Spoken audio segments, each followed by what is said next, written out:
Hey everybody, BK and Tyler here with Masada Tactical with another video. Next month, October, is National Domestic Violence Awareness Month. To that end, just so you guys know, if there are any females out there, we do offer free women's only self-defense seminars during that month. Come and join us, learn a few skills that hopefully you never have to use, but God forbid, the one time you do, you have something in your arsenal you can use.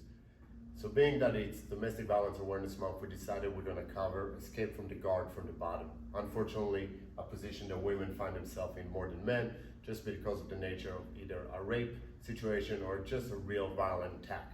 There's a lot of issues associated with being on the ground to begin with, specifically in this position. This is called the guard, okay?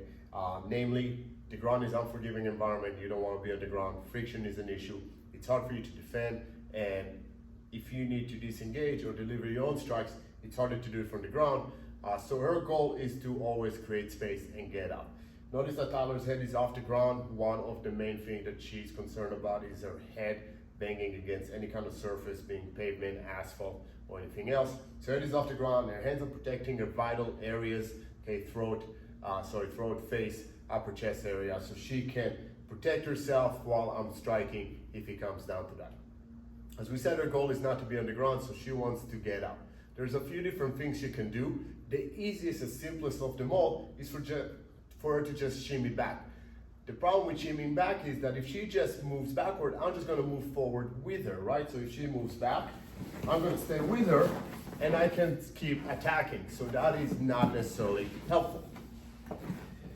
So Tyler's goal is to prevent me from going with her. So as she's shimmying back, the only thing she's going to do slightly different is she's actually going to start simulating counter strikes. She's going to throw her hands and, more importantly, her feet, which are a longer reach weapon and have a lot more power behind them, to stop me from advancing. Because nobody, let's be honest, wants to move into a kick coming towards her face, right? So if she shimmies back, right, she's delivering strike, which stopped me. She was able to create space, use that time to get up and disengage.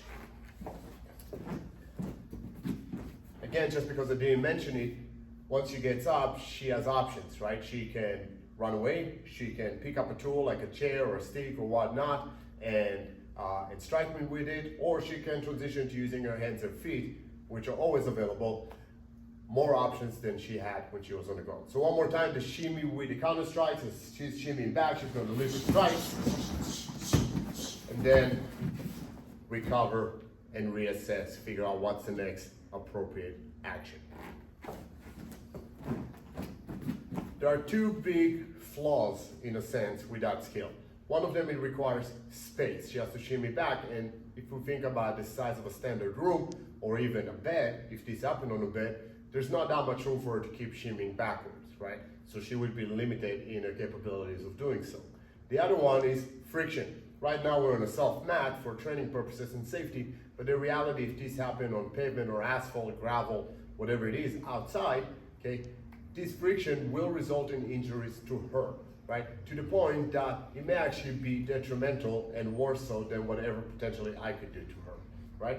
So her goal is still to create that space, still to disengage without necessarily shimming.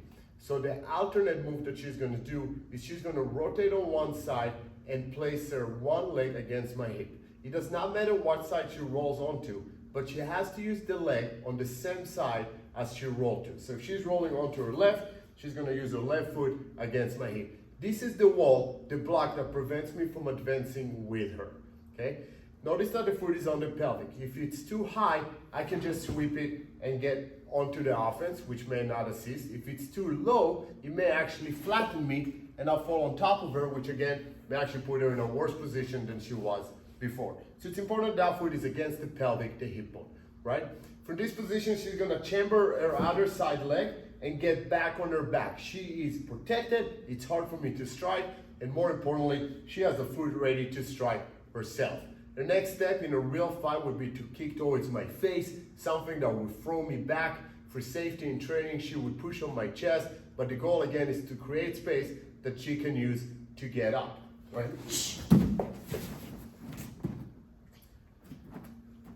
Weight is gonna matter. If she's heavier, She would push me back. If I'm heavier, she would push herself back.